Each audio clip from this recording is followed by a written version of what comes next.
हम लोग crystal field theory को पढ़ रहे थे, उसी को हम लोग कंटिन्यू करते हैं और क्रिस्टल फील्ड थ्योरी में ही हम लोग इसमें यहाँ पर सबसे पहले इसको, हालांकि लास्ट क्लास में थोड़ा पढ़े भी थे, उसी को फिर से हम लोग थोड़ा सा रिपीट कर दे रहे हैं। Calculation of CFSE। CFSE क्या है? Crystal field splitting energy. तो CFSE है ना, इसमें जो होगा इन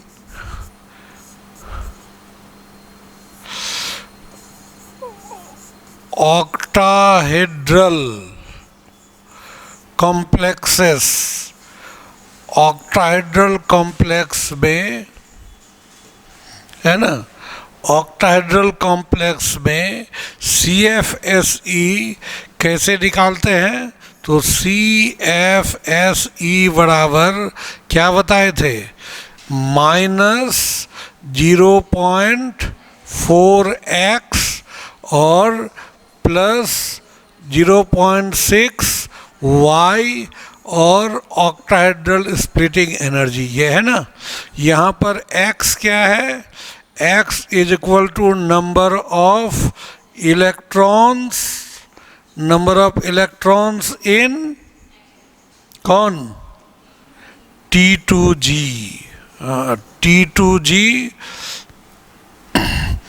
orbitals, T2G set of orbitals. और y क्या हो जाएगा? Number of electrons in EG set of orbitals.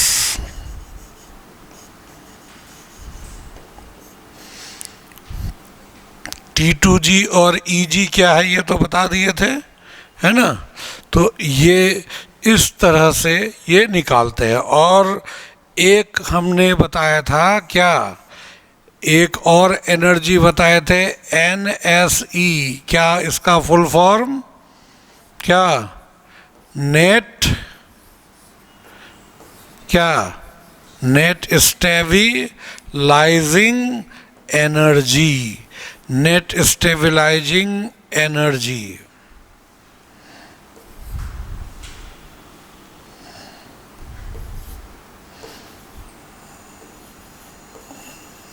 Energy और इसका वैल्यू क्या होता है? CFSE प्लस क्या? M और P। M क्या है? P तो क्या हो जाएगा? P इज पेयरिंग एनर्जी, है ना, ये पेयरिंग एनर्जी। और M क्या है? M number of electron pairs, है ना, नंबर ऑफ इलेक्ट्रॉन पेयर्स। और साथ ही साथ हमने ये भी बताया था कि CFSE और NSE को किस टर्म में एक्सप्रेस किया जाता है? इन टर्म ऑफ क्या? पर सेंटीमीटर, है ना, पर सेंटीमीटर के टर्म में, यानी वेव नंबर के टर्म में हम लोग एक्सप्रेस करते हैं, है ना। ये वैल्यू इस तरह से, ये हुआ CFSE और NSE के बारे में। और यहाँ पर हमने ये भी बताया था कि स्टेबिलिटी, यानी थर्मल स्टेबिलिटी ऑफ कॉम्प्लेक्स जो होता है, ये डायरेक्टली प्रोपोर्शनल होगा किसका? NSE का, नेट स्टेबलाइजिंग एनर्जी का डायरेक्टली प्रोपोर्शनल होगा। ठीक है, ये एक जनरल ये कंसेप्ट है। ठीक है, समझ गए इसको। अब हम लोग यहाँ पर नेक्स्ट हम लोग लेते हैं, यहाँ अब यहाँ पर एक चार्ट हम लोग बनाते हैं। ठीक है, इसी को यूज करेंगे। तो यहाँ पर एक हम लोग चार्ट बना लेते हैं। चार्ट पे यहाँ इस तरह से हम लोग लिखेंगे नंबर ऑफ डी इलेक्ट्रॉन्स। ये डी इलेक्ट्रॉन्स, डी में कितना इलेक्ट्रॉन है वो, और यहाँ पर ये हम लोग लिखेंगे इस जगह इलेक्ट्रॉनिक कॉन्फ़िगरेशन, ठीक है, इलेक्ट्रॉनिक कॉन्फ़िगरेशन। उसके बाद यहाँ पर हम लोग इस जगह लेंगे क्या,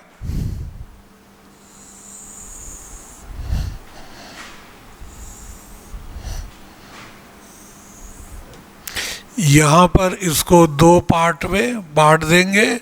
यहाँ case of weak field ligand, और यहाँ पर हम लोग लेंगे ये CFSE और यहाँ NSE। ये कैलकुलेशन हम लोगों को करना है, ठीक है, इसको समझिए। अब अगर डी में इलेक्ट्रॉन कितना है, अब हम लोग इसमें डी में इलेक्ट्रॉन हम लोग लेते हैं। मान लीजिए डी में इलेक्ट्रॉन कितना है, तो मान लीजिए D1 है, तो यहाँ क्या हो जाएगा, इस जगह हम लोग ऑक्टाहेड्रल कॉम्प्लेक्स की बात कर रहे हैं, अभी ऑक्टाहेड्रल ही पढ़े है ना, अभी तो टेट्राहेड्रल स्प्लिटिंग पढ़े नहीं है। तो इसमें क्या था, ऊपर 2 था और नीचे 3, तो ये था Eg और ये T2G, तो एक इलेक्ट्रॉन यहाँ, तो इसका कॉन्फ़िगरेशन क्या लिखेंगे, ऐसे लिखेंगे T2G और इस पर 1 और Eg पर पावर क्या हो जाएगा 0। वो इलेक्ट्रॉन की संख्या ब्रैकेट दे भी सकते हैं, नहीं भी, ठीक है। अब बताइए CFSE क्या होगा, CFSE कितना, -0.4 इंटू 1, क्योंकि T2G में एक ही इलेक्ट्रॉन है, इंटू 1 कीजिएगा तो इतना ही ना होगा, और Eg में तो 0, यानी कि इतना इंटू 1 और प्लस 0.6 इंटू 0, इतना क्या हो जाएगा, यहाँ इतना, ये तो इसका वैल्यू कितना होना चाहिए, -0.4, ये ना लिखेंगे, ठीक है। और बताइए NSE क्या होगा, तो NSE बराबर क्या बताए थे हम, यहाँ CFSE प्लस MP, यही ना, तो CFSE तो हमने निकाल लिया, कितना, -0.4, ये और प्लस यहाँ पर पेयरिंग, तो पेयर्ड इलेक्ट्रॉन एक भी है, तो पेयर्ड इलेक्ट्रॉन एक भी नहीं है, तो 0 into P, capital P, 0 into P, तो 0 ही ना हो जाएगा, इसलिए इतना ही होगा, ये हो जाएगा NSE। यानी यहाँ CFSE और NSE दोनों क्या है, बराबर है। अब हम लोग यहाँ लिए D2, तो D2 में क्या होगा, D2, तो D2 में यहाँ पर फिर इसी तरह से बनाइएगा, तो हम डायरेक्ट अब कॉन्फ़िगरेशन लिख सकते हैं क्या, डायरेक्ट क्या हो जाएगा, T2G, इस पर क्या हो जाएगा 2 और Eg 0। अब बताइए यहाँ CFSE कितना होगा, -0.8, है ना, और NSE क्या हो जाएगा, यहाँ भी तो अनपेयर्ड इलेक्ट्रॉन नहीं है, ये 2 इलेक्ट्रॉन यहाँ जाएगा ना, एक एक, क्या, तो यहाँ भी वही हो जाएगा 0.8, ये ऑक्टाहेड्रल स्प्लिटिंग एनर्जी। और D3 में क्या हो जाएगा, D3 का T2G और यहाँ पर 3 और Eg पर 0, तो यहाँ कितना हो जाएगा, इसका -1.2, ये और NSE भी तो वही होगा, -1.2 हो जाएगा, और D4 क्या हो जाएगा यहाँ पर T2G3, और चूंकि ये वीक फील्ड लिगैंड है तो पेयरिंग तो होगा नहीं। यहाँ एक एक करके इलेक्ट्रॉन गया, 1 2 3, चौथा इलेक्ट्रॉन कहाँ चला गया? ऊपर। तो EG सेट में चौथा इलेक्ट्रॉन चला गया। तो अब बताइए CFSE कितना होगा? -0.12 और +0.6। तो यहाँ पर माइनस कितना हो जाएगा? 0.6। और यहाँ भी अनपेयर्ड इलेक्ट्रॉन, पेयर्ड इलेक्ट्रॉन है ही नहीं, तो यहाँ भी -0.6 हो जाएगा। बाद में ये शेयर कर देंगे आप लोग को, है ना, ये शेयर कर देंगे कोड, आपको सीधा मोबाइल में पूरा चला जाएगा। ठीक है, ये हो गया, समझ गए इसको?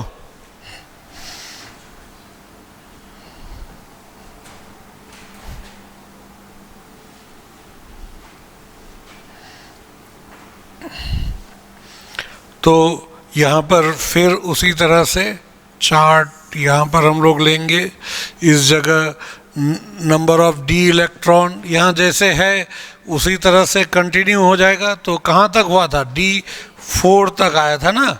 तो अब यहाँ पर हम लोग क्या लेंगे? D5। तो D5 का कॉन्फ़िगरेशन क्या होगा? फिर उसी तरह से एक बार हम लोग बना लेते हैं, क्योंकि ये चेक करना पड़ेगा ना। तो EG और T2G। तो यहाँ देखिए 5, 1 2 3 4 और 5 हो जाएगा। तो इसका इलेक्ट्रॉनिक कॉन्फ़िगरेशन क्या हो गया? T2G3 और फिर EG2 हो जाएगा। EG2 हो जाएगा। अब यहाँ पर इसका हम लोग को क्या निकालना है?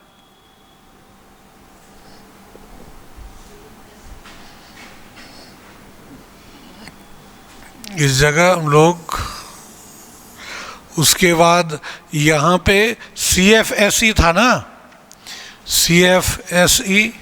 तो हम लोग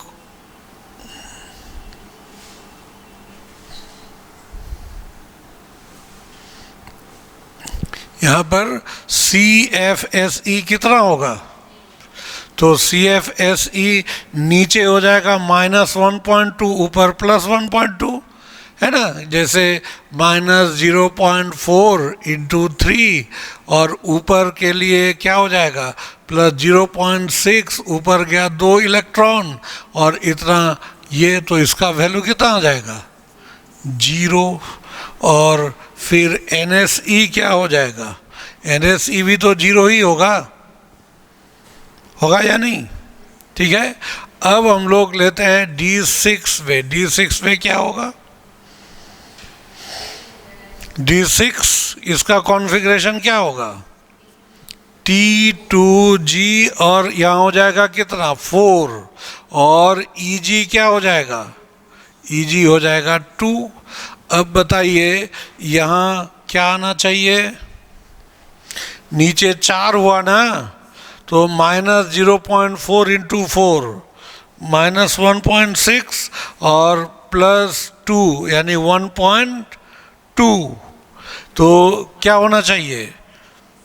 क्या ये नीचे 4 हो गया ना, तो -0.4 × 4 1.6 और इसका +0.6 × 2 1.2, तो बचा क्या? -0.4 हुआ ना। 0.4 ये ज़्यादा हो गया इस तरह से, यानी इसका 2 इलेक्ट्रॉन इसके 3 को कैंसिल किया, 1 के लिए बचा। अब बताइए यहाँ NSE क्या होगा? बताइए NSE जो होता है ये तो हो जाएगा -0.4 ये होगा, और प्लस अब क्या, ये पेयर्ड कितना हुआ? 4 है ना। तो ऐसे जो हम लोग लिए 1 2 3 4 5 और फिर यहाँ 6, एक ही ना पेयर है, तो प्लस M का वैल्यू 1, तो यहाँ सीधा क्या हो जाएगा? P हो जाएगा। ये NSE लिख सकते हैं क्या होगा? D7 में कैसे कैलकुलेट करेंगे बताइए? D7 में क्या कॉन्फ़िगरेशन होगा? तो यहाँ पर ये 6 था, 7 यहाँ आ जाएगा, यानी कि क्या लिखेंगे? T2G पर पावर 5 और EG पर पावर 2, ये हो जाएगा। और अब 5 के लिए 5 इंटू 0.4 कितना हो जाएगा? 2 -2 और 1.2, ये तो माइनस कितना 0.8 हो जाएगा, 0.8। और यहाँ क्या हो जाएगा? NSE क्या हो जाएगा? -0.8 ऑक्टाइडल स्प्लिटिंग प्लस कितना 2 पेयर होगा ना। अब तो क्या लिखेंगे? 2p लिखेंगे। 2p होगा या नहीं? 2p। और D8 में D8 क्या हो जाएगा? D8 में T2G 6 इलेक्ट्रॉन भरेंगे, 1 2 3 4 5 6 7 8। तो D में नीचे T2G में हो जाएगा 6 और EG में कितना हो जाएगा? 2 ही रहेगा। तो इसका कितना होना चाहिए? 6 गुना 0.4 यानी -2.4 और उसमें 1.2, तो यानी कि -1.2 हो जाएगा। और यहाँ पर NSE क्या हो जाएगा? -1.2 और प्लस कितना 3 पेयर हो गया ना, 3p लिख सकते हैं, ये 3p हो जाएगा। तो इस तरह से ये D8 है। वैसे ही फिर हम लोग निकालेंगे किसका? ये जो हम लोग निकाल लिए, यहाँ पर क्या हो जाएगा? D1 D2 D3 D4 D5 D6 D7 D8। अब हम लोग D9 और D10 को लेते हैं, तो क्या हो जाएगा? D9 और D10, तो क्या होना चाहिए? फिर यहाँ पे हम लोग लेते हैं इस जगह नंबर ऑफ D इलेक्ट्रॉन्स। यहाँ पर ये D इलेक्ट्रॉन हो गया। यहाँ पर हम लोग क्या लेंगे? इलेक्ट्रॉनिक कॉन्फ़िगरेशन यहाँ पर रखेंगे। इधर क्या लेंगे हम लोग? CFSE और यहाँ क्या? NSE, यही था ना। तो अब D8 तक आ गया था, तो यहाँ क्या हो जाएगा? D9। D9 का क्या होना चाहिए? नीचे 3 ऐसे 1 2 3 4 4 5 6 7 8 9 यहाँ हो गया। तो बताइए क्या कॉन्फ़िगरेशन हुआ? क्या कॉन्फ़िगरेशन आया? T2G6 और EG3 हुआ ना। तो यहाँ CFSE कितना होगा? यानी कि -0.4 इंटू 6 और प्लस 0.6 इंटू 3, यही ना। ये लिखेंगे तो क्या हो जाएगा? यहाँ 2.4 -1.8, तो कितना हो जाएगा? -0.6, इतना हो जाएगा, होगा। और अब बताइए यहाँ पर NSE क्या हो जाएगा? NSE ये तो -0.6 ये तो होगा ही, और प्लस MP कितना पेयर है? 1 2 3 4, तो क्या हो जाएगा? 4p हो जाएगा, 4p। अब देखिए D10 का क्या हो जाएगा? तो ये तो सब बढ़ जाएगा, T2G6 और EG4। तो यहाँ पर ये तो 0 हो जाएगा, ये 0। तो NSE क्या हो जाएगा? 0 प्लस MP, M अब तो 5 पेयर हो जाएगा, तो क्या हो जाएगा 5P। इस तरह से हम लोग NSE और CFSE निकाल सकते हैं। ये कौन सा सिचुएशन हुआ, वीक फील्ड लिगैंड के केस में, और वो भी कौन सा स्प्लिटिंग, ऑक्टाहेड्रल स्प्लिटिंग। ठीक है, अब हम लोग, ये वीक फील्ड लिगैंड का था, अब हम लोग लेते हैं फिर क्या, स्ट्रॉन्ग फील्ड लिगैंड का। इसी तरह से चार्ट बनाते हैं, इस पर डायरेक्ट क्वेश्चन पूछा जाता है। ठीक है, तो इस पर हम लोग अब फिर नेक्स्ट हम लोग चार्ट बनाते हैं।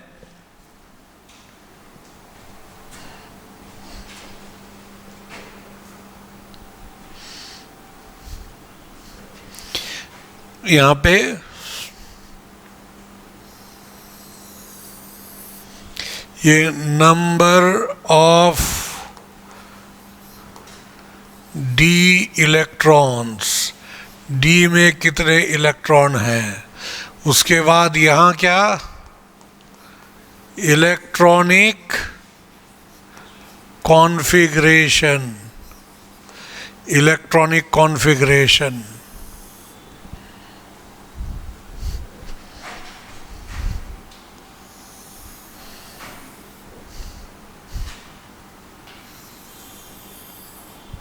और यहाँ पर ऐसे केस ऑफ, ये केस ऑफ क्या, स्ट्रॉन्ग फील्ड लिगैंड, और यहाँ पर कैलकुलेशन किसका, CFSE, और यहाँ क्या, NSE। अब देखिए यहाँ पर सबसे पहले D1 है ना, इस जगह हम लोग D1 हम लोग लेते हैं। जैसे D1, तो D1 का क्या होगा, यहाँ पर ऐसे ऊपर EG और नीचे यहाँ क्या हो जाएगा T2G, यही ना होगा।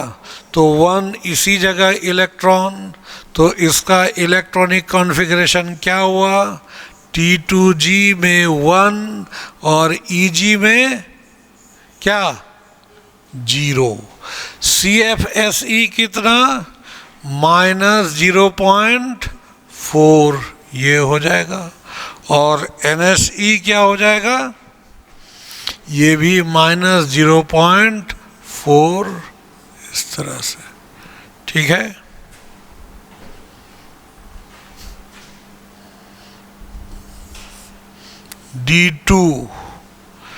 D2 यहाँ क्या हो जाएगा, यहाँ पे इस जगह वैसे ही अगर ये बनाते हैं ऐसे, तो एक इलेक्ट्रॉन यहाँ एक यहाँ, तो कॉन्फ़िगरेशन हुआ T2G, इसमें 2 और EG 0, कितना हो जाएगा, तो CFSE कितना होना चाहिए, यहाँ पर -0.8 ये हो जाएगा, और यहाँ पर भी -0.8 ये आ जाएगा, क्योंकि यहाँ तो पेयरिंग है नहीं अभी भी। और D3 में क्या हो जाएगा, D3 में उसी तरह से ये सब अलग अलग हम लोग अगर इसको पार्ट कर ले,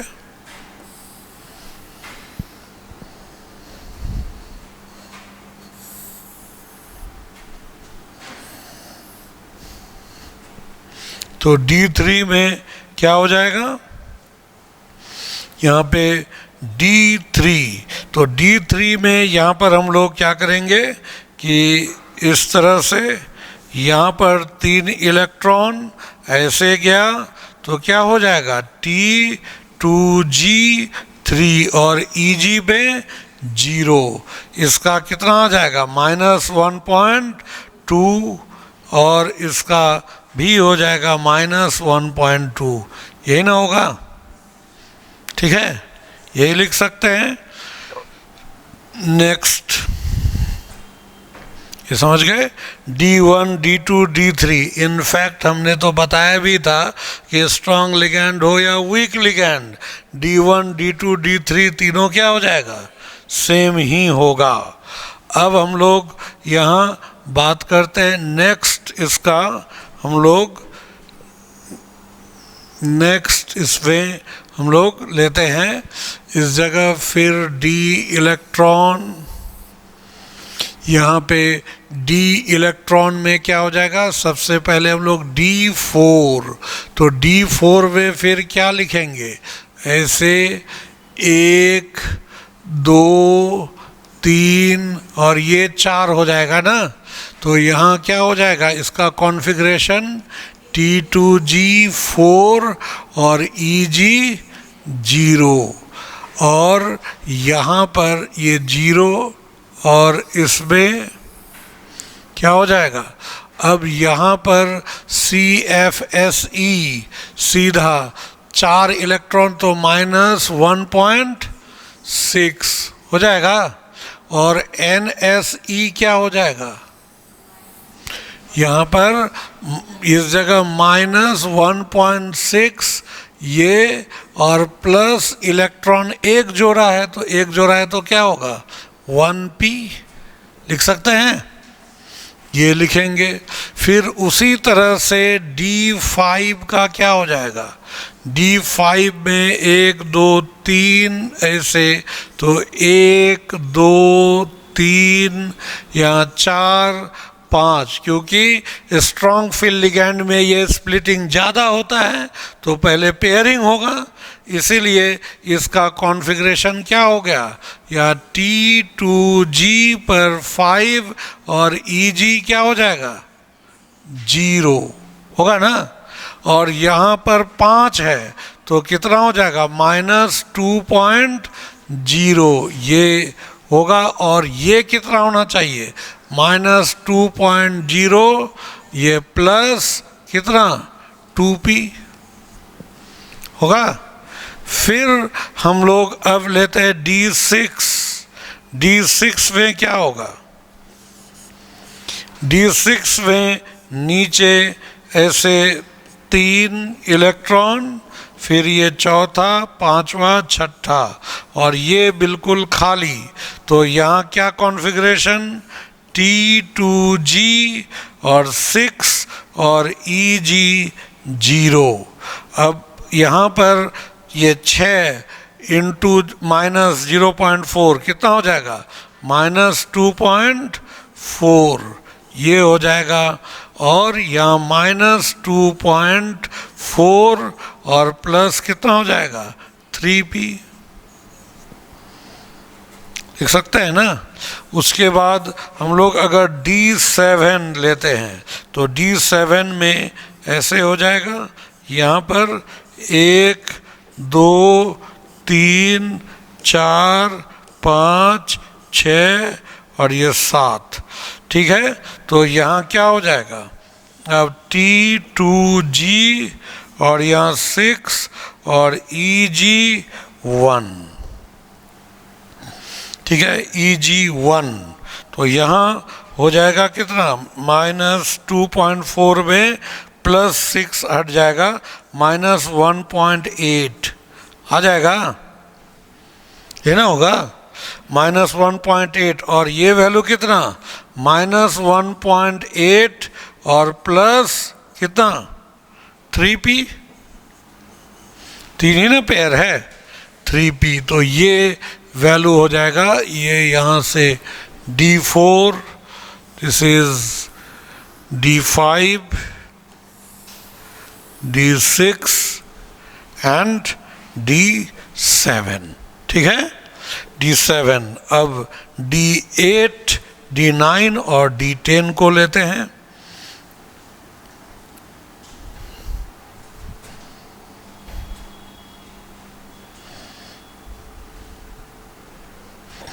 तो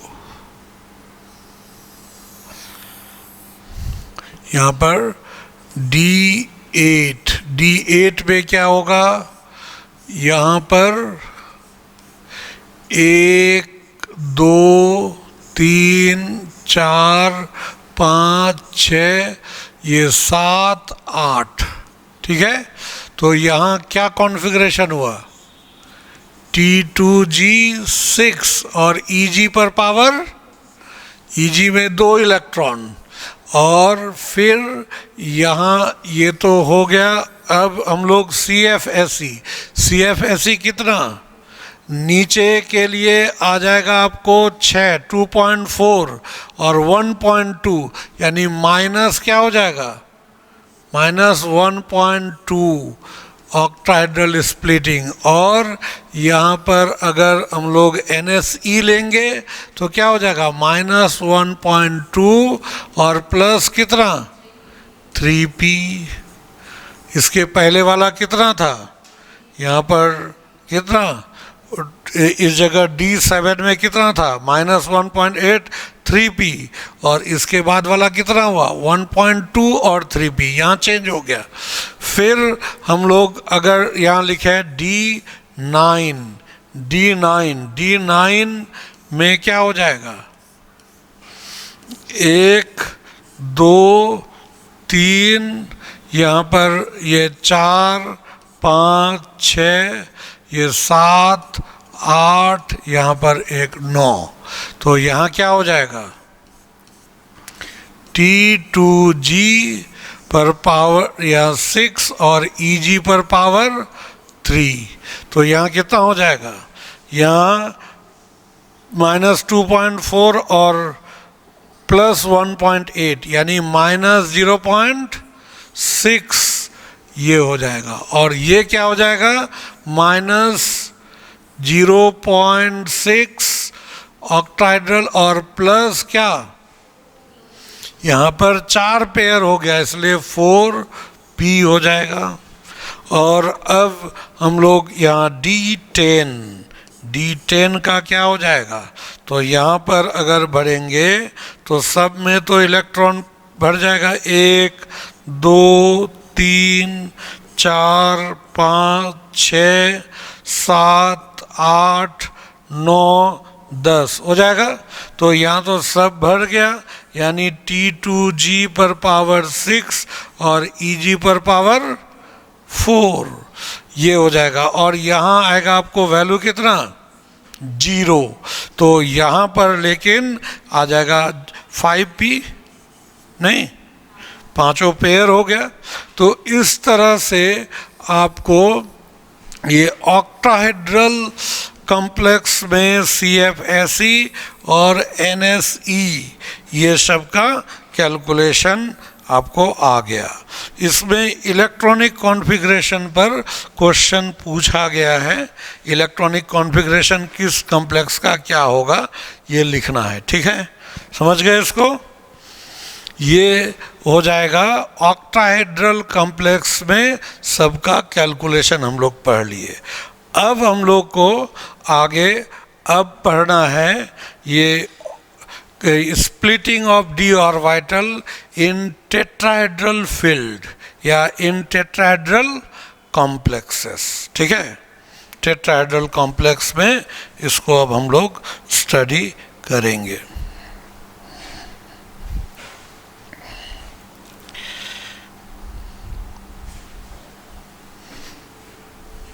टेट्राहेड्रल के बारे में कुछ पता है?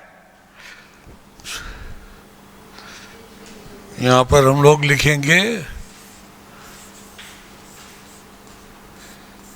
Splitting of d orbitals in case of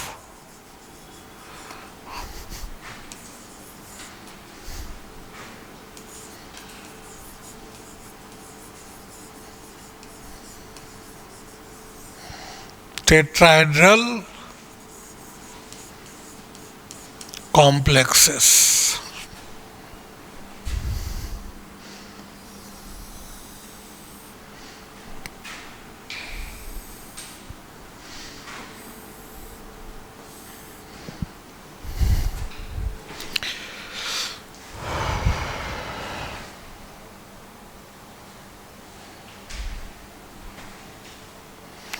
tetrahedral complex को, टेट्राहेड्रल कौन कौन जानते हैं? टेट्राहेड्रल का अरेंजमेंट कैसा होता है? जैसे मान लीजिए ये एक क्यूब है, इसके अंदर हमें एक टेट्राहेड्रल मॉलिक्यूल को रखना होगा, कौन सा एटम कहाँ रहेगा?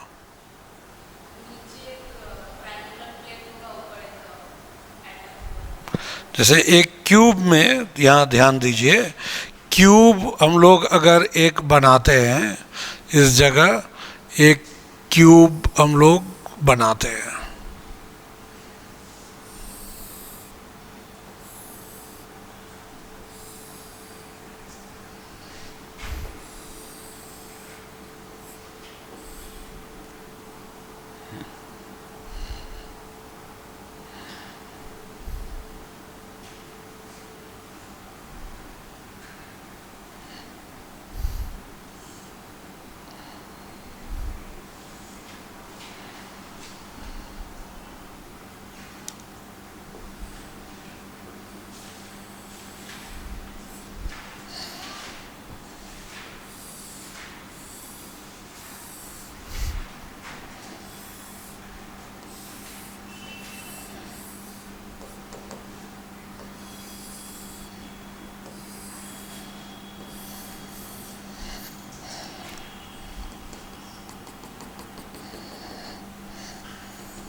तो इसके अंदर एक टेट्राहेड्रल मॉलिक्यूल को प्लेस किया जा सकता है। टेट्राहेड्रल ये कहाँ होगा? एक एटम होगा आपको यहाँ बीच में, ठीक है, और यहाँ पर होगा क्या, एक बीच में, और इसमें एक एटम यहाँ पर, एक एटम यहाँ पर, और एक होगा यहाँ पे, और एक होगा इस जगह पे। अल्टरनेट मतलब ऐसे जो हम लोग लिए, इसमें एक लिए, एक छोड़ के एक, और पीछे वाले में यहाँ क्या किए, और ऐसे भी देख रहे हैं तो देखिए एक, एक छोड़ के एक, यहाँ भी एक छोड़ के एक, और नीचे भी एक है, एक छोड़ के एक, है ना। अल्टरनेट फिर ये कॉर्नर पे हर फेस पे एक एक एटम होगा, और इसको अरेंज आप कीजिए तो देखिए ये आपको टेट्राहेड्रल मिल जाएगा। एक तो ये हो गया, इसको मिलाइए, ये और इसको, फिर ये पीछे की तरह, ये तो पीछे चला गया, और फिर इसको यहाँ से आप मिलाइए, क्या हो जाएगा? टेट्राहेड्रल हुआ कि नहीं? इसको आप ऐसे क्यूब को घुमा दीजिए तो ये कॉर्नर को ऊपर ले आइए, तो नहीं, टेट्राहेड्रल जैसा अरेंजमेंट नहीं हो गया कि आपको ये एक ऐसे हुआ, एक ऐसे, एक सीधा ऊपर चला गया, और एक जो है वो पीछे चला गया, बना ना? यही अरेंजमेंट नहीं है। तो ये टेट्राहेड्रल बीच में यहाँ कौन होगा? इस जगह कौन रहेगा?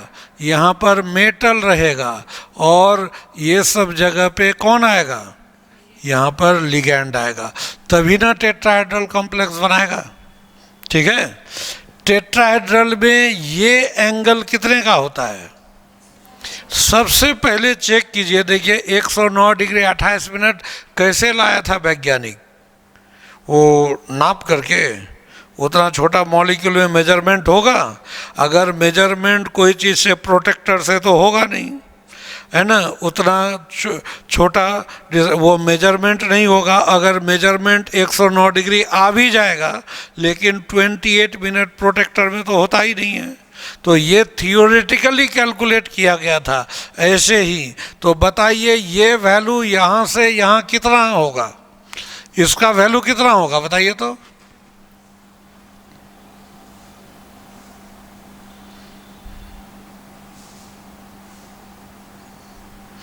इसका वैल्यू कितना होगा?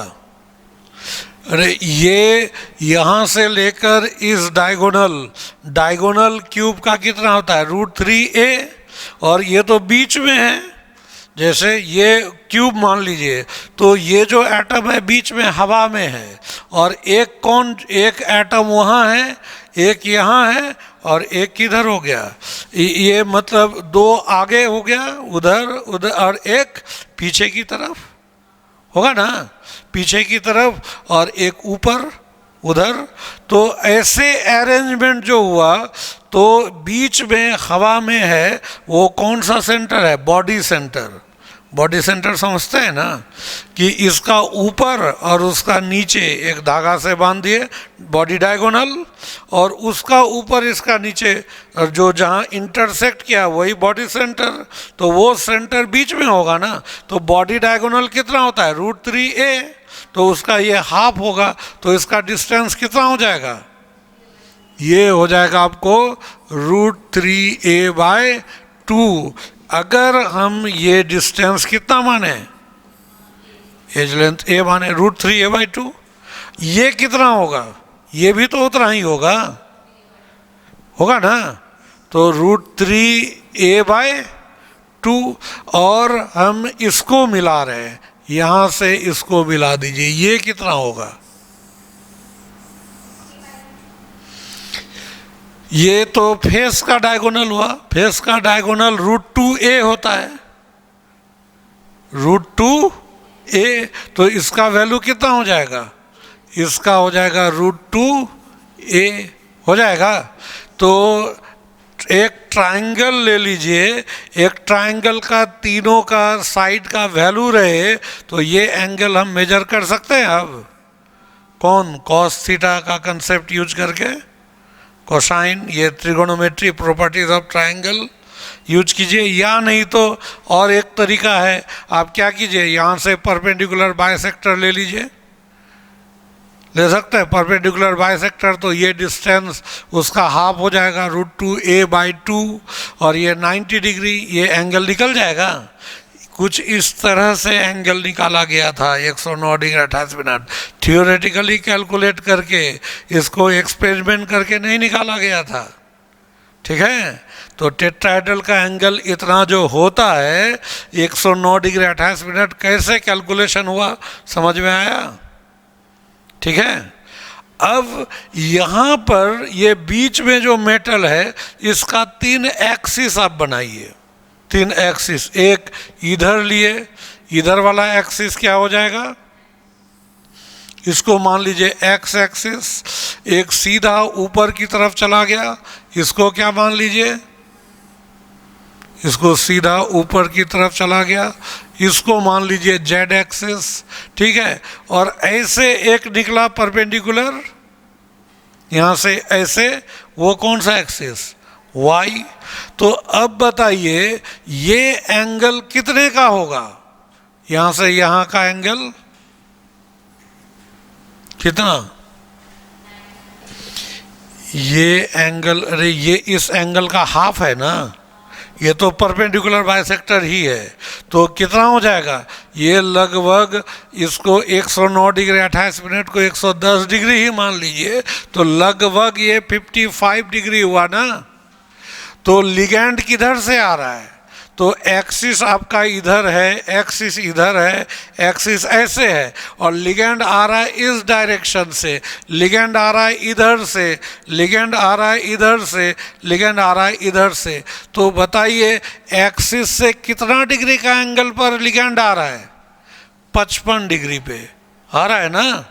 आप याद कीजिए, अगर ये हम लोग लिए एक्स, ये जेड, और ऐसे इधर निकला, ये कौन सा एक्सिस, वाई, हालांकि निकलेगा सीधा, यहाँ दिखा रहे हैं।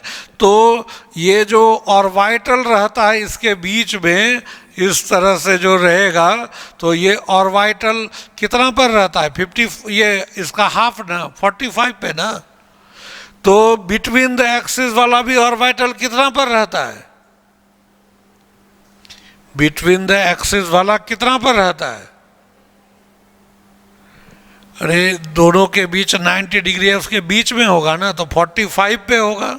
और लेकिन अब एक्सिस से कितना एंगल बनाता है, 45 पे बिटवीन द एक्सिस वाला डी ऑर्बिटल है, और यहाँ लिगैंड कितना से आ रहा है, 55, यानी इसके रास्ते में भी नहीं पड़ रहा है। इसका मतलब टेट्राहेड्रल कॉम्प्लेक्स में जो लिगैंड आ रहा है वो लिगैंड के रास्ते में कोई भी डी ऑर्बिटल आ नहीं रहा है। लेकिन ऑक्टाहेड्रल में क्या था? ऑक्टाहेड्रल में 2 डी ऑर्बिटल था, D X square minus Y square और डी जेड स्क्वायर, जो लिगैंड के रास्ते में आ रहा था, इसलिए वहाँ पर रिपल्सन ज़्यादा अप्लाई हो रहा था, उसका एनर्जी ज़्यादा बढ़ा। लेकिन यहाँ तो कोई भी लिगैंड, किसी भी लिगैंड के रास्ते में डी ऑर्बिटल आ नहीं रहा है। तो लेकिन नज़दीक कौन आ रहा है? बिटवीन द, यहाँ पर देखिए इस जगह लिगैंड आ रहा है इस डायरेक्शन से, कितना एंगल? 55, और ऑर्बिटल कहाँ है? 45। तो बिटवीन द एक्सिस के क्लोज हुआ ना लिगैंड। किसके क्लोज हुआ? Between the axis. तो अब बताइए यहाँ पर जो लिगैंड आएगा किस डी ऑर्बिटल पर ज़्यादा रिपल्सन क्रिएट करेगा? बिटवीन द एक्सिस पर या अलोंग द एक्सिस पर? अलोंग द एक्सिस तो उससे कितना, सॉरी ये 55, बिटवीन द एक्सिस ये जो होगा अलोंग द एक्सिस वाला डी ऑर्बिटल तो इससे कितना एंगल पर है? 55 पे। और बिटवीन द एक्सिस मात्र कितना पे है? 10 डिग्री पे है। तो कौन ज़्यादा क्लोज हुआ? Between the axis. इसीलिए यहाँ पर अब क्या होना चाहिए? इस टेट्राहेड्रल कॉम्प्लेक्स में हम लोग कह सकते हैं, in case of tetrahedral complex no D orbital is directly in the path of ligands. ठीक है, लिगैंड के पाथ में नहीं है। फिर भी हम लोग क्या कह सकते हैं? फिर भी हम लोग यहाँ पर जो लिगैंड के रास्ते में नहीं है तो स्प्लिटिंग पुअर होगा, रिपल्सन कम होगा ना। लेकिन फिर भी इसमें बिटवीन द एक्सिस वाले जो डी ऑर्बिटल है they are closer to the path of ligand then the orbital D orbital along the axis. इस वजह से बिटवीन द एक्सिस वाले का एनर्जी ज़्यादा बढ़ेगा और अलोंग द एक्सिस वाले का एनर्जी कम बढ़ेगा, और इसलिए यहाँ स्प्लिटिंग का पैटर्न बिल्कुल क्या होगा? डिफरेंट होगा। ठीक है, बिल्कुल डिफरेंट होगा। ये समझ गए इसको? ठीक है, कोई दिक्कत नहीं ना? ये मतलब कुछ अलग से ज्योमेट्री भी यहाँ क्लियर हो गया। ये कॉम्प्लेक्स कंपाउंड का विषय नहीं है कि हम टेट्राहेड्रल का एंगल कैसे निकालें, लेकिन यहाँ से वो चीज़ क्लियर हो गया। ठीक है,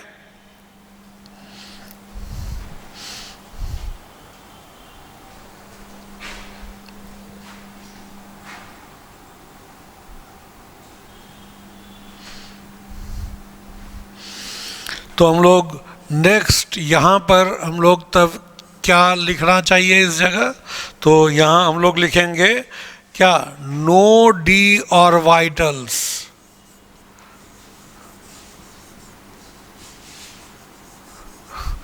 are directly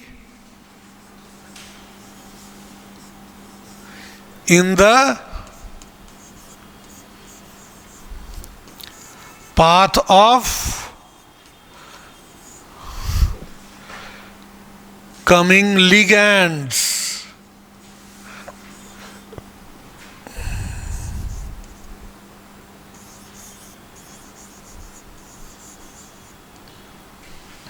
So the splitting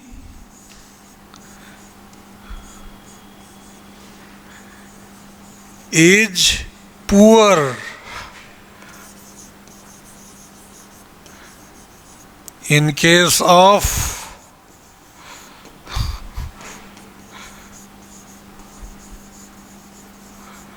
tetrahedral complexes।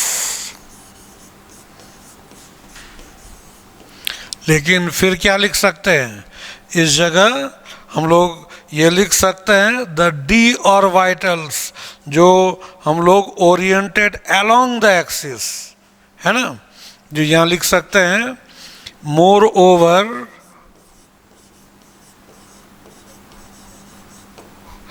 the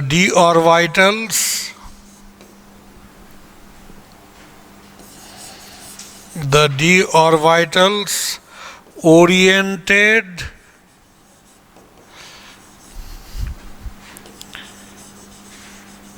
along the axis. कौन कौन है along the axis? कौन कौन? dx square minus Y square and D Z square होगा ना.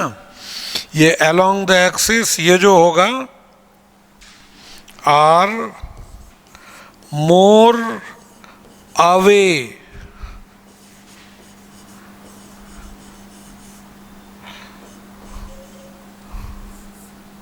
from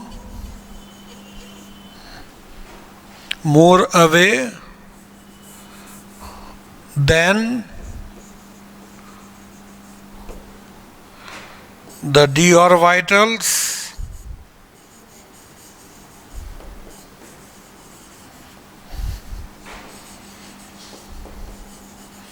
oriented between the axis.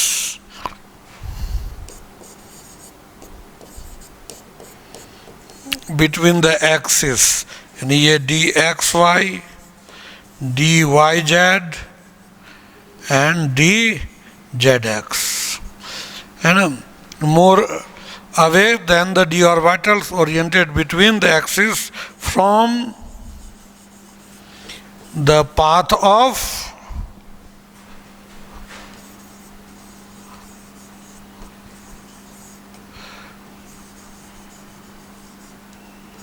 coming ligands.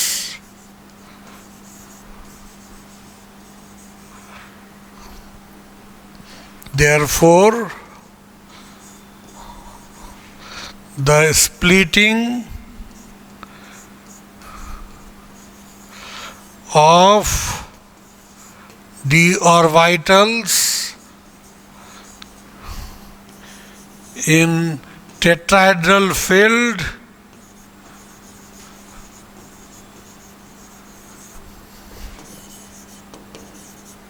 is just reverse to the octahedral field.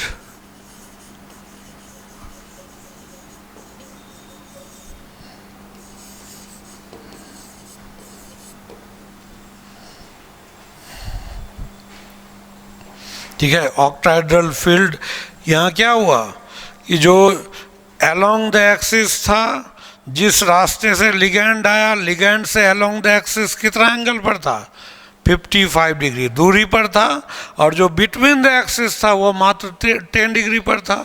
तो जो close था उस पर तो ज़्यादा रिपल्सन लगाया होगा, और जो अलोंग द एक्सिस था उस पर तो दूर चला गया, तो उस पर repulsion come.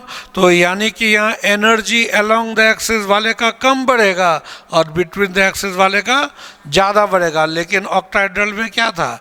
Along the axis वाले का ज़्यादा बढ़ रहा था और बिटवीन द एक्सिस वाले का कम बढ़ रहा था. इसलिए यहाँ जो स्प्लिटिंग होगा वो किस तरह का होगा? यहाँ जो स्प्लिटिंग का केस ऑक्टाहेड्रल का जस्ट अपोजिट होगा. तो किस तरह से अपोजिट होगा वो देखते हैं.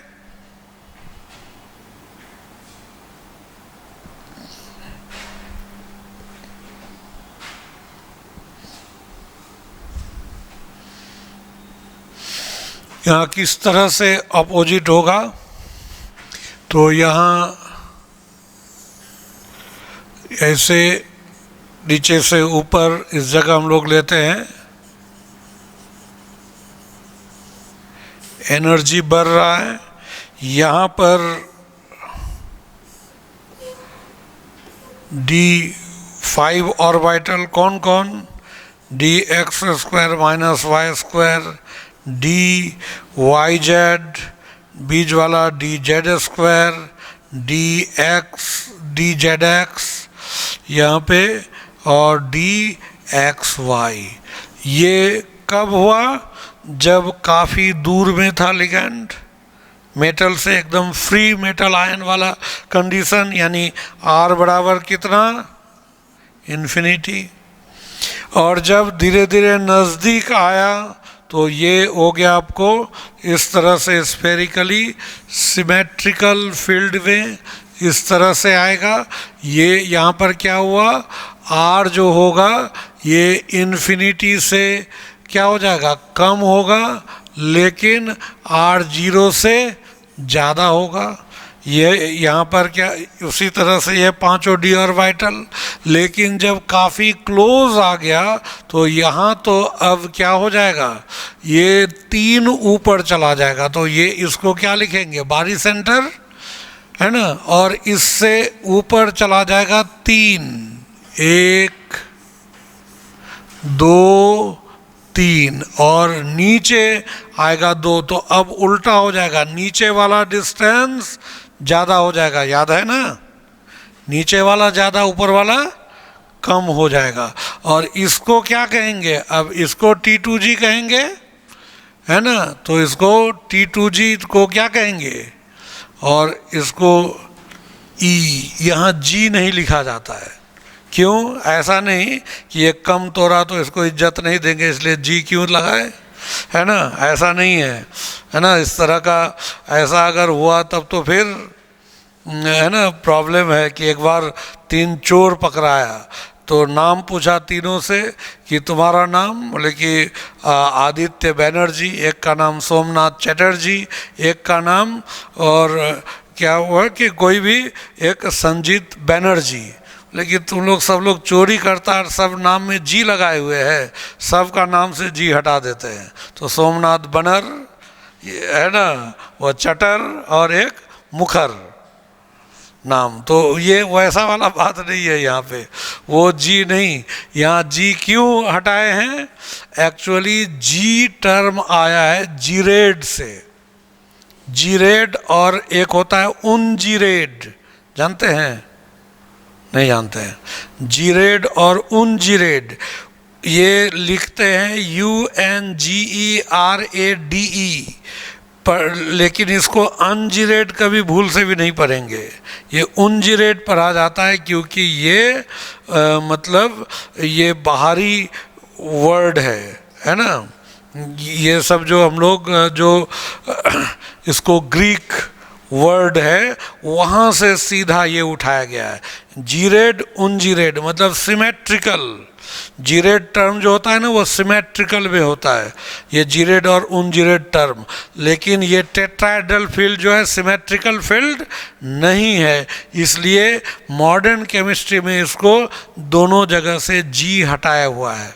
भले एनसीईआरटी में जी दे दिया गया होगा, नहीं है, जी नहीं दिया हुआ है ना, क्या T2 लिखा हुआ है, हाँ, तो ये जी हटाने का ये तो ये नया वाला ही एनसीईआरटी होगा, उसमें जी को हटा दिया है। जी स्टैंड्स फॉर जीरेड, है ना, जीरेड मतलब हो गया सिमेट्रिकल।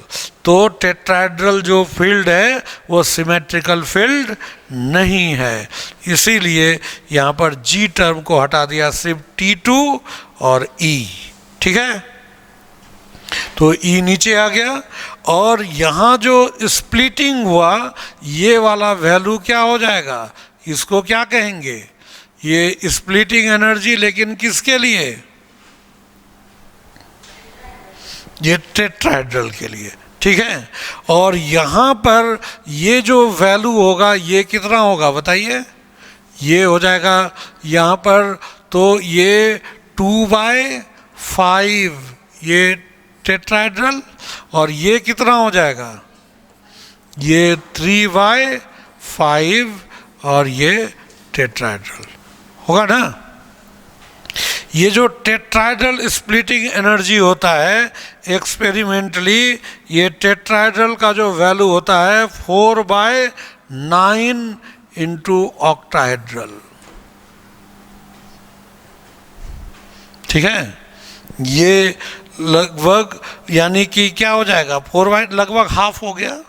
ऑक्टाहेड्रल में देखिए, ऑक्टाहेड्रल में कितना लिगैंड आ रहा था, 6 ligand, 6 ligand along the axis, 6 ligand. Tetrahedral में कितना आ रहा है, 4, तो वहाँ तो रिपल्सन ज़्यादा होगा, तो इसलिए वहाँ जो मुंह खुलेगा वो ज़्यादा खुलेगा, वहाँ स्प्लिटिंग एनर्जी क्या होगा, ज़्यादा होगा। यहाँ तो 4 ही लिगेंड आ रहा है, कम है ना, और कम है और कोई भी अलोंग द एक्सिस आ नहीं रहा है, इसलिए यहाँ पर ये स्प्लिटिंग एनर्जी क्या हो जाता है, कम हो जाता है। It is almost 50% of octahedral splitting. ठीक है, क्यों कम हुआ समझ गए?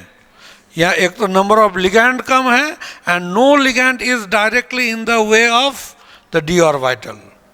ठीक है, कोई भी, या उल्टा ये कहिए no D orbital is in the way of the ligand directly, इसलिए यहाँ पर स्प्लिटिंग कम हो गया। ठीक है, समझ गए इसको?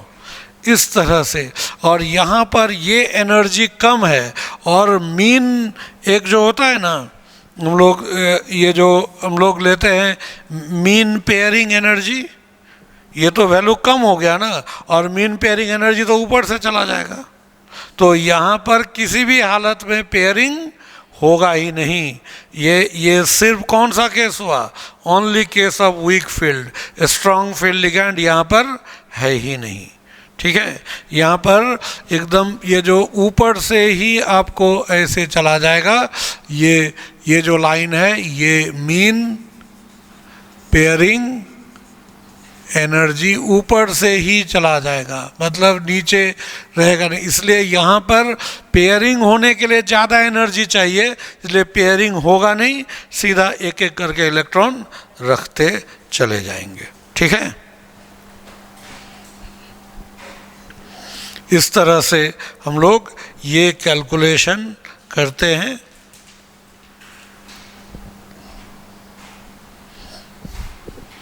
समझ गए इसको? यहाँ तक कोई दिक्कत ये नहीं है। और टेट्राहेड्रल और ऑक्टाहेड्रल में एनर्जी किसका ज़्यादा हुआ ये तो क्लियर हो गया।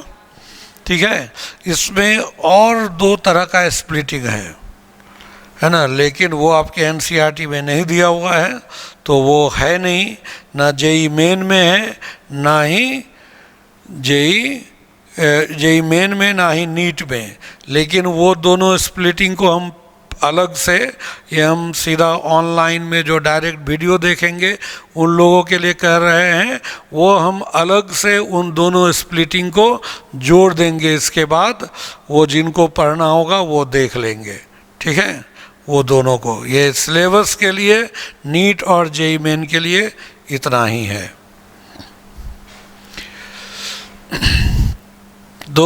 इसमें और 2 जो स्प्लिटिंग है, टेट्रागोनल और स्क्वायर प्लेनर। ठीक है, टेट्रागोनल और स्क्वायर प्लेनर, तो इसको हम लोग याद रखते हैं ना ऐसे, टी स्पॉट चाय का दाग, टी स्पॉट, ये इस फॉर्म में। टी स्पॉट मतलब ऐसे TE को हम लोग छोड़ दिए, उसके बाद SP और OT, तो सब ये TE का मतलब हुआ टेट्रागोनल का स्प्लिटिंग एनर्जी सबसे ज़्यादा होगा। फिर उसके बाद क्या, स्क्वायर प्लेनर, फिर ऑक्टाहेड्रल और सबसे कम टेट्राहेड्रल। ये स्प्लिटिंग एनर्जी का ऑर्डर। ठीक है, टी स्पॉट, वो ये दोनों स्प्लिटिंग का हम अलग से बना करके हम डाल देंगे उसमें एज सप्लीमेंट, ये डाल देंगे। ठीक है, तो ये मतलब हम लोग ऐसे लिख सकते हैं, ये टेट्रागोनल, ये हो जाएगा टेट्रागोनल ज़्यादा, फिर इसका स्क्वायर प्लेनर, फिर ये ऑक्टाहेड्रल, और सबसे कम होता है कौन, splitting energy in case of tetrahedral, सबसे कम होता है। ठीक है, समझ गए इसको?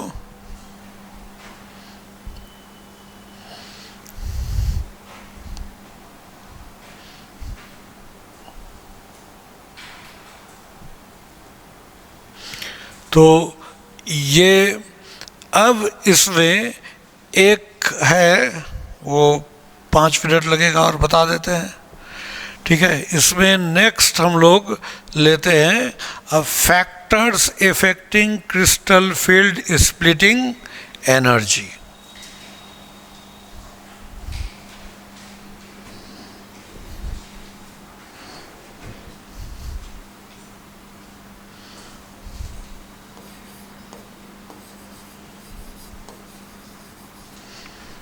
factors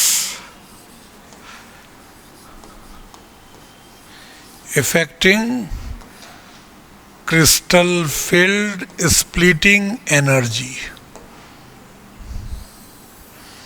crystal field splitting energy को इफेक्ट करने वाले फैक्टर, सबसे पहला फैक्टर है ना, सबसे पहला फैक्टर है ऑक्सीडेशन स्टेट। सबसे पहला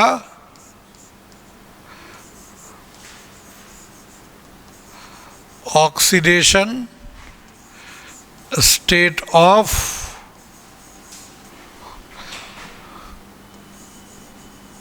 central metal ion.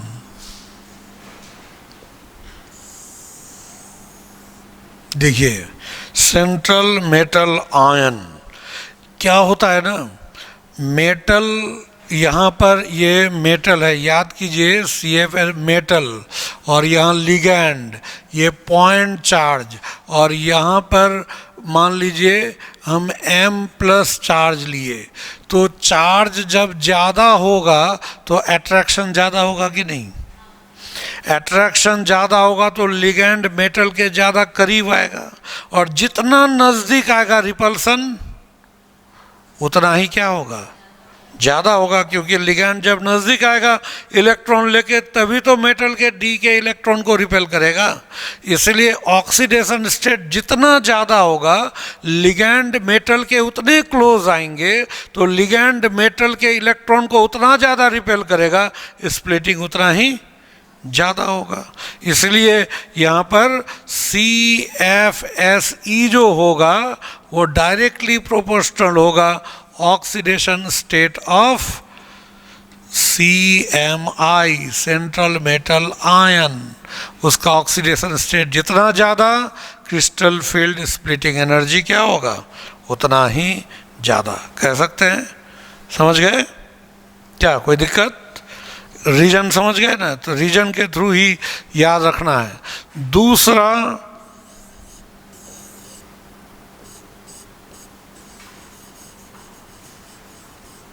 Nature of CMI, central metal ion. देखिए इसका नेचर, अगर ये जो है ऐसे मान लीजिए कि ये 3D सीरीज का है, 4D सीरीज का है और 5D सीरीज का है, क्या होगा? 3D सीरीज, 4D सीरीज और 5D सीरीज, तो ये जैसे जैसे जाइएगा तो न्यूक्लियस से दूर है कि नहीं? D ऑर्बिटल न्यूक्लियस से दूर, तो न्यूक्लियस का असर कम पड़ेगा, अट्रैक्शन कम होगा, और लिगैंड जब आएगा तो जो न्यूक्लियस से अट्रैक्टेड कम है तो लिगैंड को मौका मिल जाएगा उसको ज़्यादा रिपेल करने का, इसलिए वहाँ स्प्लिटिंग क्या हो जाएगा? ज़्यादा। न्यूक्लियस से दूर हो गया ना। जैसे आप अगर अपने घर पे ही रह रहे, एकदम फैमिली के क्लोज, उनके संस्कार में बंधे हुए हैं, तो कोई दूसरा आदमी बाहर से आकर के आपको फैमिली के अगर अगेंस्ट में भड़का नहीं सकते। आप बंधे हुए हैं, काफ़ी क्लोज है अपने फैमिली से, आप अगेंस्ट में नहीं सुनना चाहेंगे, लेकिन आप फैमिली से दूर हैं, है ना, वो आपको अगर वो जान भी जाएगा कि अंदर ही अंदर इसको किसी अपने घर के किसी मेंबर से खुन्नस है, वो उसी पॉइंट को आपको बोल बोल के क्या करेगा, वो आपको उससे और दूर कराएगा। वही चीज़ है कि मेटल यहाँ जो न्यूक्लियस से 3D क्लोज है, तो न्यूक्लियस से क्लोज है तो अट्रैक्शन ज़्यादा है, तो वहाँ रिपल्सन का चांस कम हो जाएगा। और जितना न्यूक्लियस से दूर है, D ऑर्बिटल दूर है, तो कम प्रभाव में है, अट्रैक्शन का प्रभाव कम है, तो वहाँ जो लिगैंड आएगा उस पर ज़्यादा रिपेल कर पाएगा, तो स्प्लिटिंग एनर्जी क्या हो जाएगा? ज़्यादा हो जाएगा। तो ऊपर से नीचे जाने से ये CFSE क्या हो जाएगा?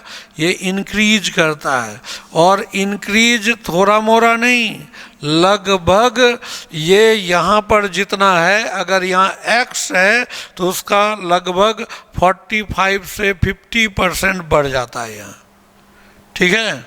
और इसका जितना है उससे फिर इसका उतना बढ़ जाएगा। तो यहाँ जाते जाते स्प्लिटिंग क्या हो जाएगा, बहुत ज़्यादा।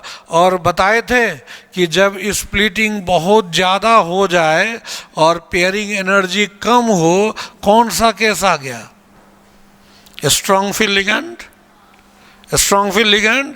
इसलिए नीचे में क्या हो जाएगा, हर लिगैंड उसके लिए कैसा हो जाएगा, स्ट्रॉन्ग लिगैंड। तो याद कीजिए हम क्या बताए थे कि स्ट्रॉन्ग लिगैंड और वीक लिगैंड का कंसेप्ट कहाँ है, केवल 3D सीरीज में। 4D और 5D में तो वीक लिगैंड होता ही नहीं है, हर लिगैंड स्ट्रॉन्ग है। क्यों, दिस इज द रीजन। ठीक है, ऊपर से नीचे जाएंगे, न्यूक्लियस से दूर हुआ, अट्रैक्शन कम, रिपल्सन का चांस ज़्यादा हो गया, स्प्लिटिंग एनर्जी बढ़ गया। स्प्लिटिंग एनर्जी बढ़ जाने से पेयरिंग होने का चांस ज़्यादा हो गया।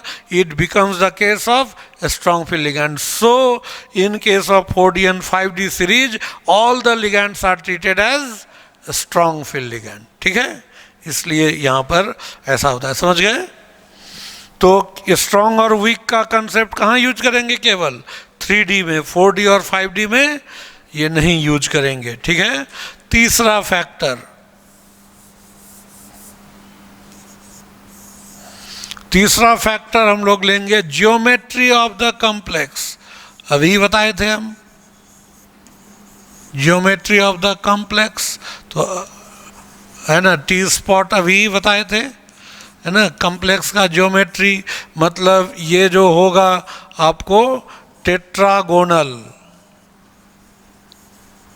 टेट्रागोनल का सबसे ज़्यादा, फिर स्क्वायर प्लेनर, फिर ऑक्टाहेड्रल, फिर टेट्राहेड्रल। ये यानी अलग अलग ज्योमेट्री वाले कॉम्प्लेक्स के लिए क्रिस्टल फील्ड स्प्लिटिंग एनर्जी क्या होगा, अलग अलग होगा। ठीक है, समझ गए।